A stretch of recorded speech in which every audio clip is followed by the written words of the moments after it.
From Content 360, this is the state of client acquisition. Welcome to the State of Client Acquisition. This is your host, Michael Bohannes. Today's episode is an interview with me on the Summit podcast hosted by Kyle Hamer. Kyle and I met on LinkedIn, and it was my personalized approach that intrigued him and that made him want to talk to me. And in our episode, we discuss in detail my DMs to him and why they made Kyle laugh when he saw them. We also discuss the difficult subject of scaling, this very customized approach in a team setting. We also dissect pretty much in detail how I started the conversation with him, and I show those different phases of outbound prospecting. So you start with a connection message, then you get into rapport, then you do exploration, and then you get into the close. And we go into this in quite a level of detail here. We finally also discuss what success rates you can expect with this approach and how on earth you even find relevant people to talk to in the first place. So I hope you enjoyed this conversation. I definitely had a lot of fun being on Kyle's podcast. And with that, let's get right into this week's episode. Welcome back to another episode of the Summit Podcast. I'm your host, Kyle Hamer. Today, I'm joined by Michael Bohannes. Michael, welcome to the show. Thank you very much for having me, Kyle. For those of you who don't know Michael, you're going to want to know Michael. Michael is, he's published in Harvard's Business School as somebody who had a startup that people must read about. He's currently the founder and CEO of Content 360, a online advertising agency and LinkedIn consultancy. And his experience is vast, broad, and wide. Michael, thanks and welcome to the show. Thank you very much, Kyle. I'm really excited to be joining you and I'm following some very illustrious guests. So I'm a little bit starstruck being here. Well, we're excited to have you. Now, for folks on the listening in today, we're going to talk about LinkedIn. What's the right way to use LinkedIn to sell, to connect, to be a part? And Michael has a really unique strategy and principles that he works with folks on. But before we get into all of that, I want to let you know how I met Michael. I met Michael because he told me that my baby wasn't ugly. And if you have any experience on LinkedIn, the odds are if you have a title of manager, director, VP, or owner, there's somebody reaching out to you with something that they wanted to sell. And I had made a post about my experience with somebody reaching out, and Michael's approach was just totally different. So Michael, you want to tell us a little bit about how you got so experienced in LinkedIn? Well, I think, first of all, thank you for the compliment. I just simply believe that you need to mirror real life conversation as much as possible. And the mistake that so many people make is that for some reason they get their brain twisted up when they're online and they think that they have to communicate in this weird way where I think the word pitch slap is an accurate description of this behavior where people seem to feel like they only have one chance to get your attention and they just blurt out everything at you in one go instead of simply having a conversation. And I always like to compare it to a cocktail party. When you're at a cocktail party, you would not just walk up to someone and say, "Hi there, I have a brochure and this is all about our services. Would you like to buy?" I mean, they would be running away from you. It's justifiably so. And so you would, at the cocktail party, you would just strike up a conversation based on something that they said or something that's on their profile. Just like you would at a cocktail party, you would there strike up a conversation about the entree, or about the speech that you just heard, or about their interesting tie that they're wearing, right? So it just has to be something contextual, and you have to build rapport before you can go into any other area. So that is kind of my main thing. And it feels to me strange that so few people seem to get it. And just as a little anecdote here, I've been on LinkedIn for 15 years. Twice has someone started a conversation with me that was along those lines. It's a really rare thing. And if somebody gets it right, it's a massive competitive advantage. So you said you've been on for 15 years. Think so. Give a little context, because when we were talking before we got on the show, you talked a little bit about your story and how you were, what I think the word you used were, you were these guys with this funny German accent trying to sell some things, and you wanted to go a different direction, but your CEO said no. So give us a little bit of context of your story and what made you interested in LinkedIn, because being on there 15 years, I mean, there's a lot of people there, but there's a reason that you came to this conclusion that there's a right way to engage folks. Yeah, I mean, I was on LinkedIn for 15 years, but in the first 7, 8, probably only like how most people were on it back then, which is, yeah, you're just there. You sometimes connect with people, but you don't really think much about it and what you do with it. But then when I kind of, as I became more senior in my roles, I considered it more and more important to build my network. And when I joined that company that you just mentioned, we were selling to small to mid-sized companies in London, and one of the best ways that I thought that would be to reach them would be, I had this idea of content marketing, just really reach out to them and create a relationship, build a relationship via content, and LinkedIn would have played along a strong part in that. And my CEO was very much against that. He was German sales guy who just wanted us to be literally walking around the city and like going into offices, just getting past security and just looking for the decision maker, if you can imagine. And that tactic actually worked really well in Germany. In London, it was really difficult. It's much more difficult to get through to the decision maker in this way. And so I thought, instead of just walking around and literally just being like the proverbial, vacuum cleaner salesman, I just thought that wouldn't it be much better to actually build a relationship with them online via content, by serving them valuable content? And he rejected that, and because of my insistence on it, he then fired me. And then he had to withdraw from the UK market 3 months later because there was nothing going on. And so it was quite a satisfaction to me, I have to say, because it was the first time I was fired, and that was a rather unpleasant experience.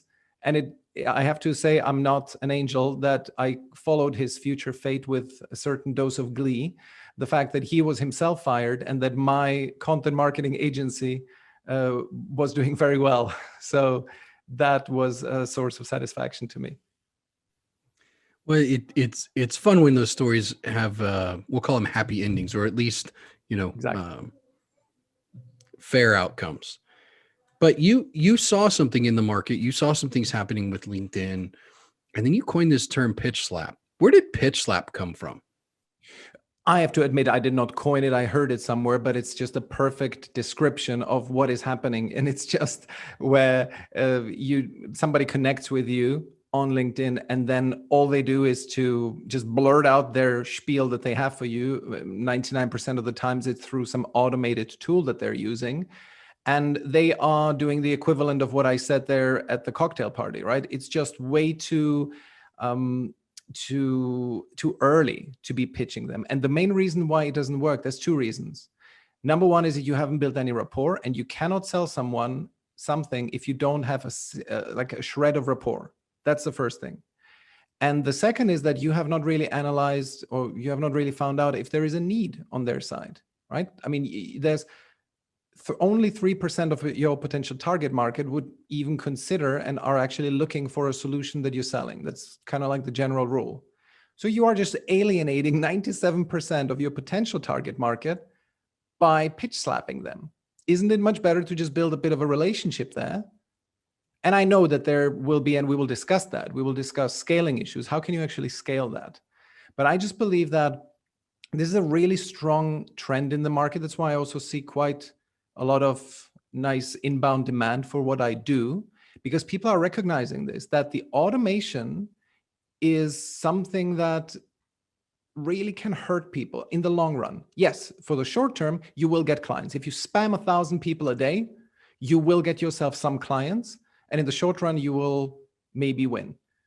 But in the long term, that's not a recipe for success. And so I see this, there's a strong trend towards this, towards more real conversations.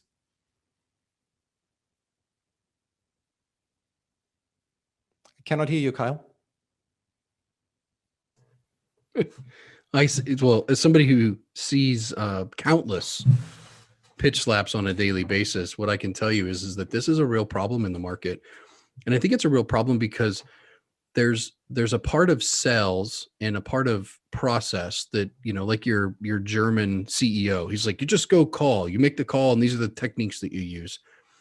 Nobody's really broken it down to be able to do LinkedIn with elegance, with grace, or really with relationships in mind until, you and I chatted. So talk to me about your formula, talk to me about or share with us, kind of the steps or the process, the way you break down, what do you start with, how you analyze things, and begin that relationship component. Sure. So for our viewers on video, would it be a good idea? Could I share my screen? And Yeah, could go we ahead. look at that schematic that I come up with? Yeah, go ahead and do that, and then we'll talk about what we're seeing for those that are just listening. Exactly. I will describe it for those who are only listening. Let me just quickly pull that up. Okay, and now we are sharing the screen. Can you see it? I can. Wonderful. So this, I call it, for lack of a better term, cybernetic social selling, cybernetic being goal-oriented striving. And so this is the model and it's really simple if you really think about it. First, you start with an opener, and you have to build some rapport. You may have done that already via the opener, but just to be on the safe side, make sure you build some rapport. And then you explore. That is the longest part, because there you need to find out if they are someone who is in the market for your product. And then follows the close. You simply offer a call. As soon as they indicate that they are indeed in the market for your service, which will be infrequently enough, but still, you then offer them to jump on a quick 15-minute exploratory call. Okay. And of course, you have to bear in mind that this only works for clients that are worth a certain customer lifetime value to you. So I usually pin it at $2,000. Below that, it's going to get really difficult to have this kind of personalized connection, and you may want to consider a different route. But for any customer lifetime value, $2,000 plus, you can absolutely use this. All right, so let's look at what actually happened there between you and I. So I started with the opener saying, hey, Kyle, I see we're both fans of Matthew Seltzer and his content. And that is because I saw that you had, I believe, commented on or liked one of his posts. Yeah, I had commented on Matthew Seltzer's post, which I think he said is today is the perfect kind of day for a cardigan, a cup of coffee, and beating around or patting around the house in a pair of slippers. Yeah. And I believe you commented something like that. You don't wear slippers. And so I found that funny. I don't wear slippers either. So I just wrote to you, from one non-slipper wearer to another would be great to connect. And that was, you then accepted a couple of minutes later, I believe. And then I said, and then we get into the rapport stage, because arguably with this, I already had a level of rapport, because I could imagine that that kind of painted a smile on your face probably. But I wanted to be sure and just said, hey, Kyle, great to be connected. I think your baby is gorgeous. And that was a reference to that post that you mentioned where somebody had pitch slapped you. It was not really a pitch slap. They were just criticizing you for your visual branding. And it's just, they thought that they're being edgy and cool, but it was just plainly rude what they did. Right? They just said, hey, it just doesn't look professional. It's like, yeah, great rapport building there. And so I remarked on that saying, I think your baby is gorgeous, because you had commented that the guy actually said that your baby was ugly. Right. Well, and to his credit, or to this person's credit, I think there's a language barrier and a communication barrier, but I mean, fundamentally, when you're building rapport and you have something to lean into like that, what I think you did here that's really, really powerful is you were referencing, like, you did a little bit of research. It wasn't like you just showed up and you're like, hey, Kyle fits in my sales navigator feed. It was like, oh, I go in, whether it was looking at my content, there was something you were consuming that had done on LinkedIn, and you were referring to that. And that the back-to-back, the opener of Seltzer to talking about a recent post, those were just those were great combinations. No, you have to take a little bit of time every single time you connect with someone, or you see, oh, somebody is potentially my target market. do a little bit of research, spend 1-2 minutes. It's not that you have to do a massive Google search about them, right? But that kind of stuff. And in your case, that was a great opportunity.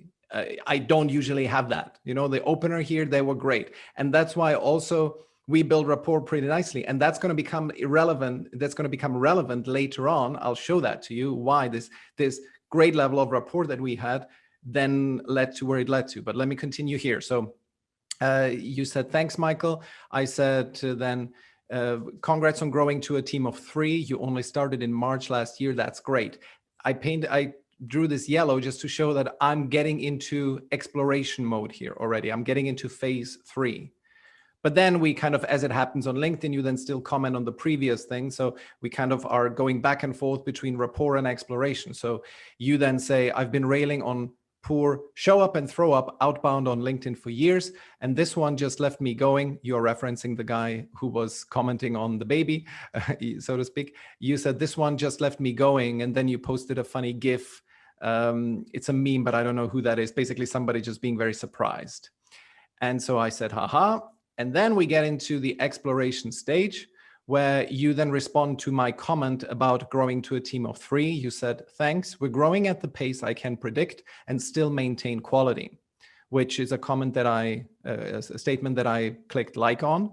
And then I again went into rapport. I still I still mentioned something about those pitch slaps, but then I asked, how have you grown? Referrals, network? And then you said, you again still quickly dipped into rapport, but we are now firmly in exploration mode. And you said, relationships, creating interesting educational content, and then being intentional when a project ends to ask for referrals.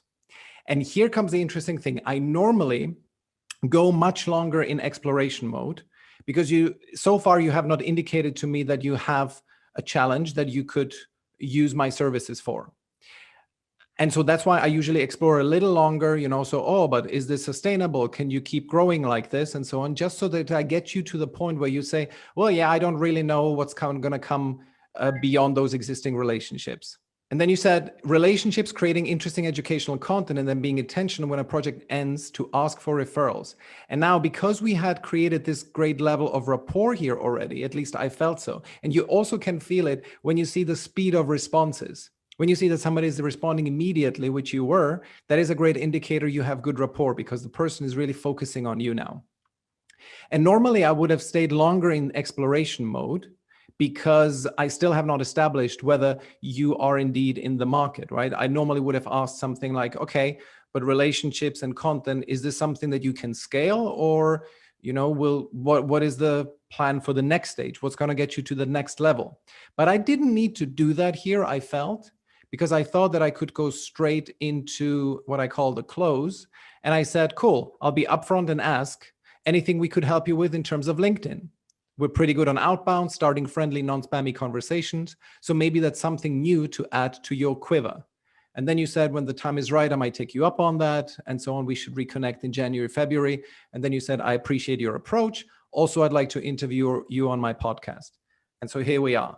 So, and this staged approach, it seems like pretty kind of elegant that it flows from one stage to the other, but it is actually, there is a system in the madness, right? So you start with the opener, you build rapport, you explore, and then you offer the close. So in your case, the only atypical thing was the close, because normally I wait for you to indicate that you have a problem, a need, and then I say, this sounds like something I may be able to help with. Would you like to jump on a quick call? And so that model I can replicate. Basically, I can do that all day, every day. All right, so that's the technique for creating connections, for creating relationships, for getting openers. But how do you transition folks and do this at scale? Because if you're busy connecting and doing these conversations, how then do you do it across multiple people to grow a business? How do you fight against the automation? So I am not a purist as far as automation is concerned. I do believe that it does have space. You can do a little bit, mainly at the very top end of the funnel. So to connect, I think it's okay to use automation. But as soon as you get the connection established, I believe it's really important that you just don't want to piss anyone off. That is important to me because I value every single relationship that I have and I don't want to mess it up. So, and every single time you use automation to do messages, there's always a chance you're going to mess something up, like having an emoji in the first name, right? That many people have now, or that you just say something and they, whatever, posted yesterday about that very same thing. I don't know, there's always an opportunity that you have gotten something wrong. And so I don't want to do that. And that's why it's okay to copy and paste. So to your question, how do you scale that? You can then, after you've done this for a while, where you see certain patterns in how those conversations go, two elements how you can scale this. Number one, you extract the kind of the essence of the good conversations. You see which conversations have led to calls, and you create a script based on that. Just chunks of text that you have on another screen, that you have on another screen as you are doing this, as you are social selling. And you then copy and paste them, right? And that's why you have to have the presence. You cannot do this automated. So you adjust a couple of wordings here and there is as and if needed. But that can save you a lot of time. Just having those text modules done. And also because they're nice and polished, they're going to get you better results. So that's scaling tip number one. Scaling tip number two is involve your junior team. This is then really something that can scale you considerably. And usually the best people on a junior team that can do this are people who are in customer support, because they are used to chat conversations. They don't have to be even senior, as in they don't have to really have your level of expertise and so on, right? As long as they are relatively quick on their feet and are good in conversations, right? You can tell it when you go, and once COVID is over and we can go back and have beers again, you see this, who is good in conversation, who's fun to be around with. That is the person you want to have on this, right? Because they're quick, they're witty and so on. Those kind of people are the best to run these kind of conversations. And so these two things, where you are over time training someone to log in as you on LinkedIn and to have these conversations, and then you can define the cutoff point beyond which they say, all right, Kyle, I'm handing this one over to you. Seems really good. I'm a little bit stuck here. I don't know what to say. Could you take over? And then you take someone over who's like so far down in the funnel already that all you have to do is a little bit of back and forth, and they will schedule a call with you. Or if your junior person is really good at this, they can essentially be the full-time scheduler of your, and doing the prospecting, the outbound prospecting for you. And so this is a model that I'm right now implementing with two of my clients. I'm really excited about this because so far my clients have been mainly kind of solopreneurs and doing this themselves. Now I have small B2B companies where the CEO simply does not have the time to spend. And I'm really excited about this because now we are proving this out with some junior people that they can do it just as well. But it's really important that initially you have a short phase where the CEO is also involved. Doesn't necessarily have to do it, but he or she checks in on a regular basis, see that it's working well. And that is how you scale. Well, that's okay. So those, first of all, the 4 steps in making a conversation, right? Your opener, build rapport. What was I missed one there. Exploration. Close. And then the close. Those 4 steps are, I think they're pieces that if I'm a salesperson, I can understand, I need to work on my opener. If you're not getting enough connections or your connections are going unanswered, you've got to work on your opener. If you show up and you pitch slap somebody, then you haven't done a good enough job building rapport, right? If you're not moving into exploration in a way where that's maintaining a level of conversation, hey, I got to work on building my rapport, or building my exploration. All of those particular elements that you talk about become really, really interesting when I look at applying that as a single person.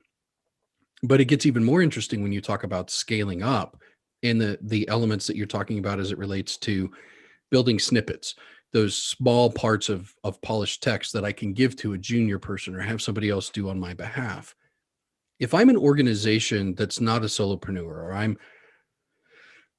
say I've got a sales team of 5 or 10, would you recommend that they do this at scale for them? Or does this particular process work when you have really small 1-2 people teams and you're a consultant or a doctor or a lawyer Is it only made for a certain specialty, or does it scale up to larger sales teams as well? So the key thing to understand here is that the junior person is logged in as the CEO, and it still has to be at a level where the CEO is realistically talking with their prospects on LinkedIn.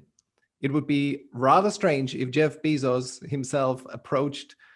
It has to have a certain level of credibility. I would surmise that.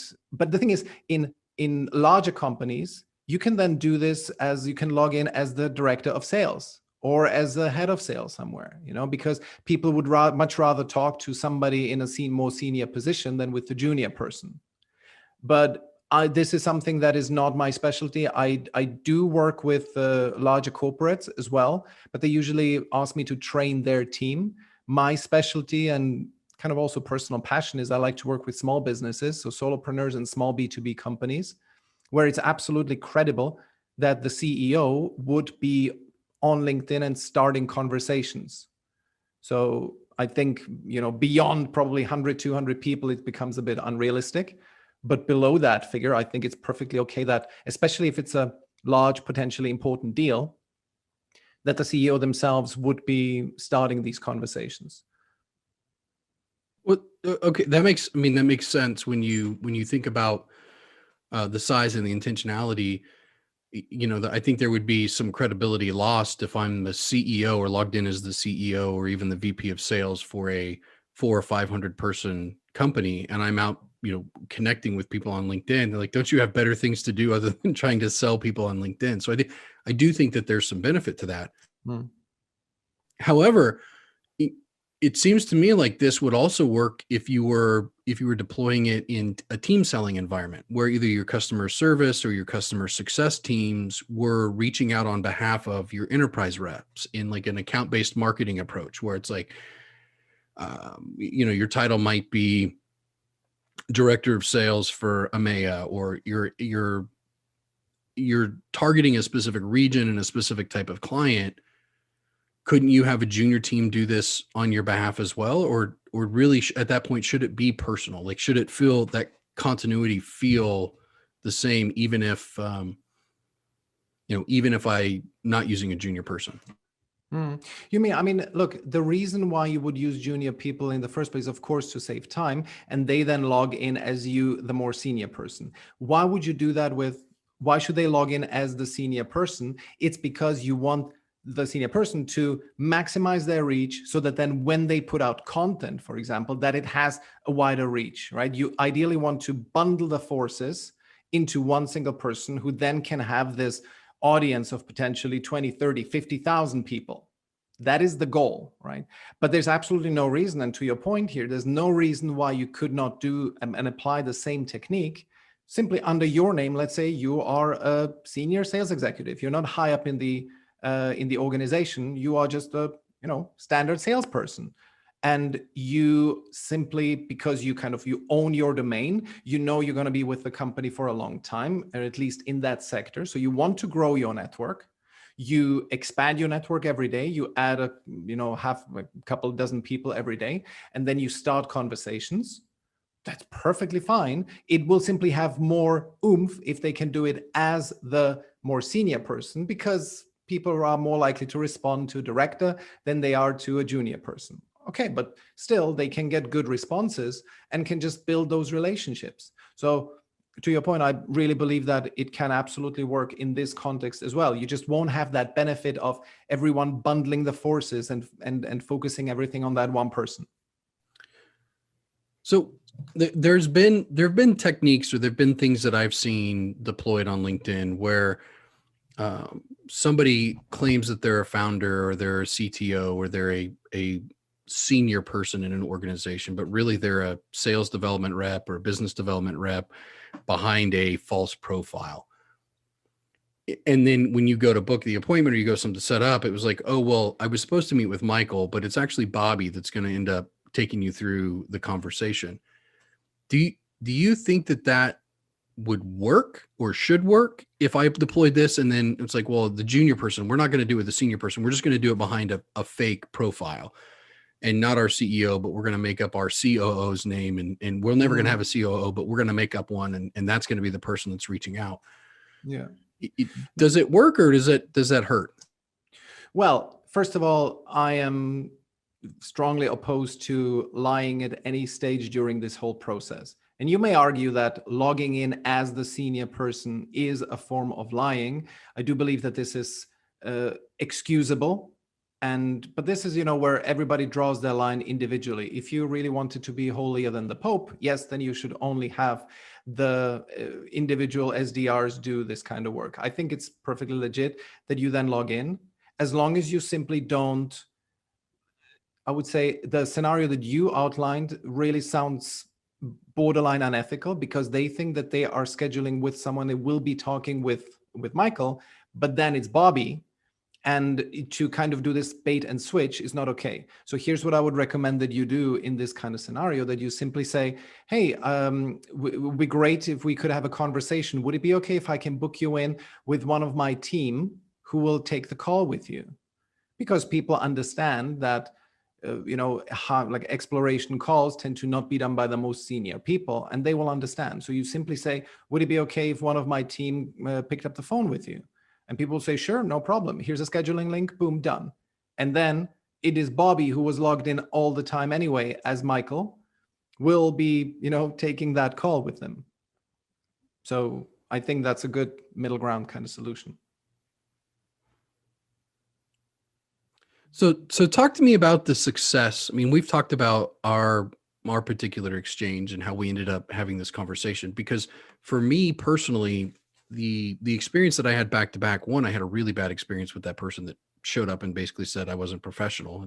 And by the way, there are lots of rooms to improve.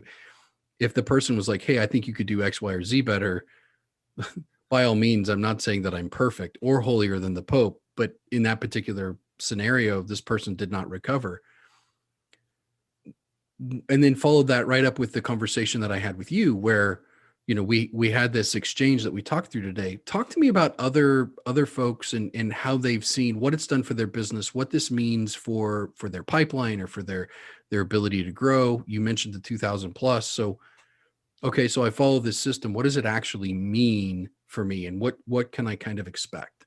Yeah. So I think there are stages in LinkedIn client acquisition. And if you are, let's take the example of a solopreneur, and you are basically at ground zero, you basically have few clients, and those that come in are based on pure luck.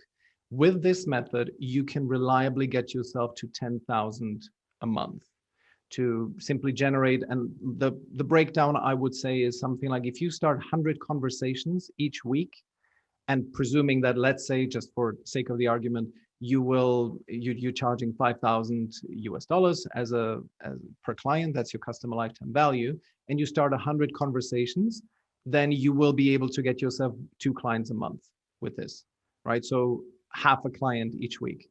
That means, of course, you have, and that is you're working part-time on this. You're working maybe 3 hours a day on this, including you post content. Okay, so content and doing this to 2 to 3 hours a day, you should absolutely be able to get yourself to a $10,000 in revenue. And that is what we're seeing with our clients. Just recently, we had our first, one of our clients. She is currently the leader on the leaderboard. She got herself her first client exactly in this way, following this recipe, in 2 weeks after starting to do this. And she is someone who is running essentially her coaching business as a side business. So she did not even have those, let's say, 15 hours a week. She's having barely 10. And she got that because of this approach. But one thing that this approach has a huge impact on is many coaches have an aversion to sell. Many solopreneurs, they love their craft, they're good at what they do, but selling is icky to them. And if you can say that selling is nothing other than you start conversations and have great conversations with people from end to end, and the great thing is that I have wonderful relationships with so many people now on LinkedIn who probably will never become my clients, but we just connected well with. I don't know if you and I, Kyle, are ever going to be working together, but here we are on a podcast. And I have plenty of that. There are very few people on LinkedIn who hate me, I would presume. I hope so, at least. But if it happens, no big deal. But this is the great thing about it, that this kind of approach, as manual as it is upfront, only creates goodwill. And that is this fascinating thing that I'm mesmerized that people don't get it, is that while you are doing the spamming and the pitch slapping, you are getting yourself maybe 0.51% of clients, but the other 99% have a negative attitude towards you. And that's going to compound over time. So it fascinates me that people never think about the downside. Okay, back to your original question. Sorry, I digressed. You asked, what are the results here? What you can see? Well, this method we can see with our clients, this gets you reliably to a 10K a month level. Or if you're a business, this can, let's say a slightly larger B2B business, for example, yourself, this could, if you started to do this, I'm very confident that this would add 1 to 2 clients to you a month, maybe with a bit more of a delay. I could imagine you maybe have a longer sales cycle than the average coach, but you would be seeing the new clients coming in with this, probably also 1 to 2 new clients a month. And then you kind of transition into the next stage, which gets you from cold approaches into, I call it stage 2 is content and warm, where you now have established a presence on LinkedIn that allows you to, as you are publishing content and more people are seeing what you do, you get more inbound leads. And also you have done these snippets that we talked about. So because you're becoming more efficient and you're becoming better at what you do, you're going to convert more. And that's where we see that people can get to up to 20,000. So they convert out of the 100 that they approach, they convert 1 into becoming a client. So we see 1 new client per week means 20,000 a month. And beyond that, you then start, in order to get to 40,000, we see that you have to start a community, like a Facebook group, where you then, you can operate a little bit more at scale. And you then slowly start transitioning this to a junior team member. And that's where you can then go to 50K per month and past that. But I myself, I only work with people who want to get from that lower level of, like, let's say 0 to 5K currently. I'm going to get them reliably to 10K and then to those 20K, because that's where we are right now. I have not yet, I'm kind of in phase 3. We're kind of scaling from 20K to the 40K.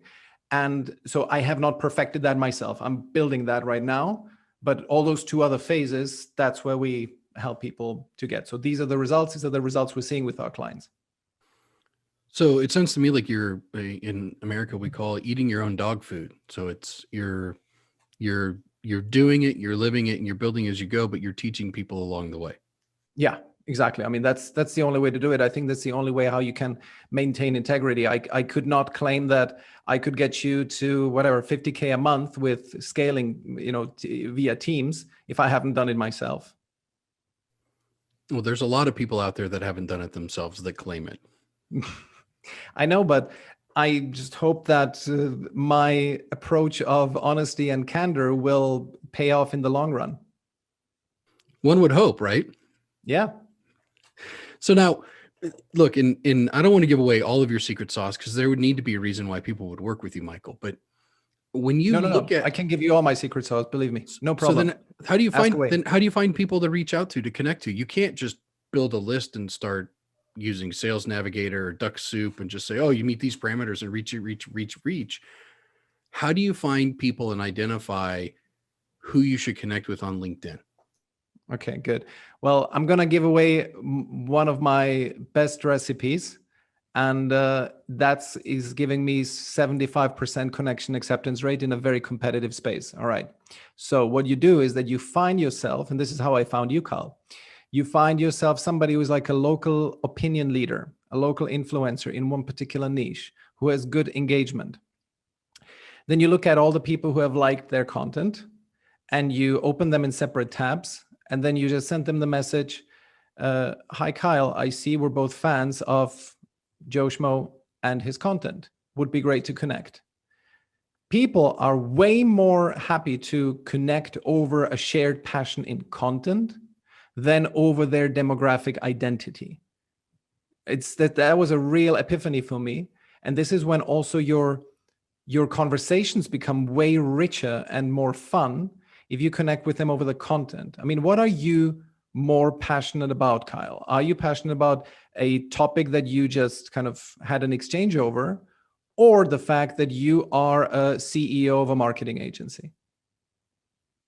But it's always going to be content. I mean, I think that's a brilliant call out, that if nobody else listens to anything else said in this podcast, just simply focusing on sharing somebody else's passion as it relates around content or things that they're showing interest in is a way better premise to connect on versus, hey, I noticed you're the founder of this and you have these common challenges. That might be true, that might not be, but if we're consuming somebody's content, we might be targeting the same person. You need to find that out in exploration, or we could just talk about the things that really get us excited. Exactly. And also, I think people they feel it intuitively if something could have been automated. That's why I always tell my students, my clients, that make sure that any of your templated outreaches always contain some kind of an element that you can customize based on their profile, so that they can instantly see, he couldn't have automated that. Because people sense that. And every single time you are listing one of, for example, their company name or their job title, they can sense that you are using an automated tool, and your response rate goes down the gutter. My response rate is currently at 60%. Of all the conversations that I start, I get 60% to respond to me. And that is because I connect with people over the content that they share. And that doesn't mean that you have to be crazily passionate about every single thing that you post or you comment on. But it's just like, again, think about the cocktail party. If the only thing you knew, the most awkward conversations at cocktail parties are if the only thing you know about them is their job title. Hey, so how is being an HR manager at this company? Crickets. That's terrible. But if there is content, if you saw, for example, that they laughed about a joke as the speaker was speaking, you can then approach them and say, I saw you laughed at the joke. I wonder what resonated with you. And you have a conversation going, because they will tell you, well, it's because my wife told me the same thing yesterday and it really reminded me of how our kids, blah, blah, blah. And then you get into a conversation suddenly and you have rapport. So it is the harder way, no doubt. It takes more time, but it builds relationships. And in the end, this is what we're here to do. We can only influence people. We can only sell to them successfully. We can only change their lives, their companies, if we can sell to them. And we can only sell to them if they like us as people. There's just no other way around it. You need to be at least somewhat liked so that you can close a sale. I cannot imagine this going otherwise. Well, do you agree? Marketing has been saying for years that people only buy from people who they like, know, and trust. And I think what you've done is you've packaged it up nicely into a formula that people can follow on LinkedIn, not only for if they're a solopreneur or if they're a coach or if they're a growing small business, there's a practical way that they can scale up using your techniques. And I just think that's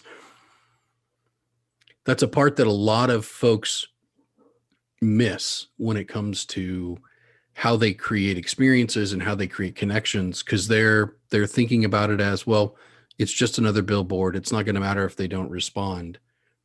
But to your point earlier, there's a lot of collateral damage for your personal name, your brand, any of your outreach. When you show up and you pitch slap somebody, they will talk about how bad it hurt when you pitch slapped them, right? Or the thing that leaves a negative connotation in their mind and on your brain. Yeah, exactly. And the flip side of this is that there's so much positive upside from not doing this. And I can tell you, if you look at my content right now, the majority of people who are regularly engaging with my stuff and are commenting on it, are instantly elevating it and giving it wider reach, are people who I ended up on a sales call. And then there's a few clients who also like my stuff, but the majority are non-clients. And there's also a lot of them who I just had a good conversation with, like you and I, who we then did not end up on a sales call, but still, because we had good rapport, they then elevate my content. So LinkedIn is really a long-term relationship builder, especially because of content. Now, you and I will be watching out for each other's content because we know each other now, and then we will be elevating each other's content. If you just do that, it compounds. It really does. So the downside of the pitch slapping is just so much longer term because there's opportunity cost in people not engaging on your content. Most definitely not. So. Well, and yeah, I mean, I couldn't echo that any louder for people that are trying to figure out how to use LinkedIn to get clients or to engage. It's like you can't just show up and post a link to your services page or to the latest event that you're having. You've got to have content that people want to consume. You've got to be interesting. Channel your inner Dos Equis commercial. Be the most interesting person on LinkedIn. That's good. So that people will amplify it. They will engage with it, and that will create experiences that you're talking about where if it's good, it gets shared, it gets engaged with, and then that increases your reach. It's definitely a long-term game. And that's why I also love your tagline and your mission that you have stated on LinkedIn. You're reconciling, how did you exactly phrase it? Reconciling differences between sales and marketing. Because a person who's doing this well on LinkedIn is doing this perfect mashup of sales and marketing, because essentially the conversations that we talked about, this whole cybernetic social selling framework that I showed you is sales, of course, but then you are blending it with marketing because you are putting out good quality content. That's right. Then as you put out the marketing, people engage with it. And those engaged people are now much warmer. So you add them, you start a conversation. It's this perfect constant intertwining of sales and marketing that is exactly along the lines of what you are talking about, Kyle.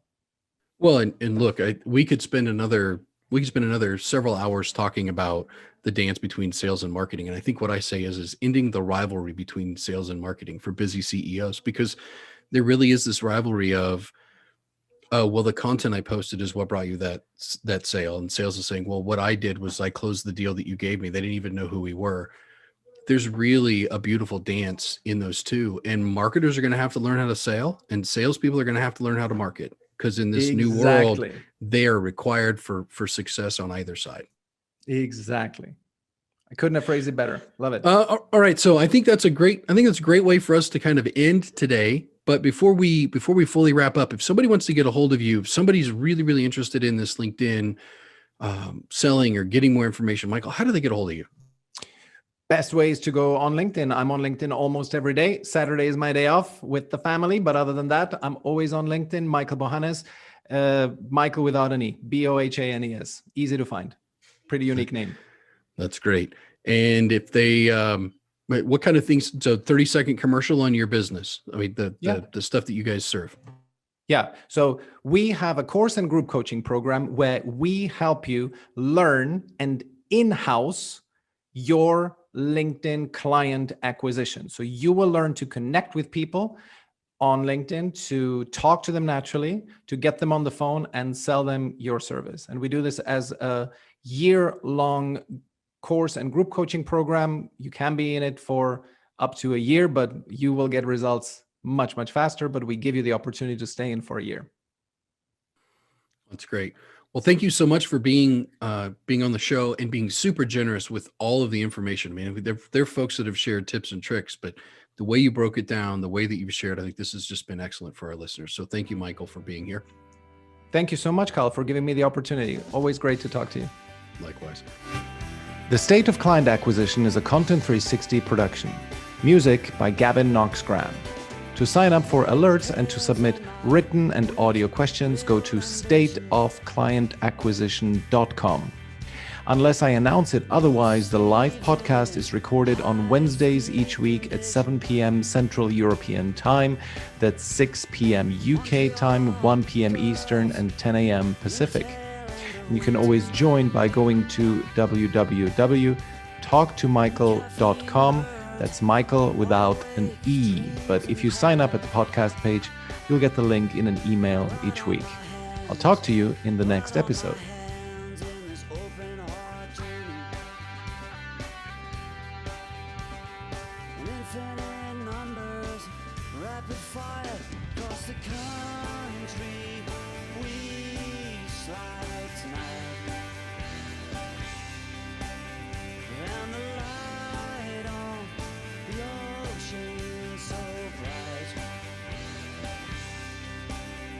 With my eyes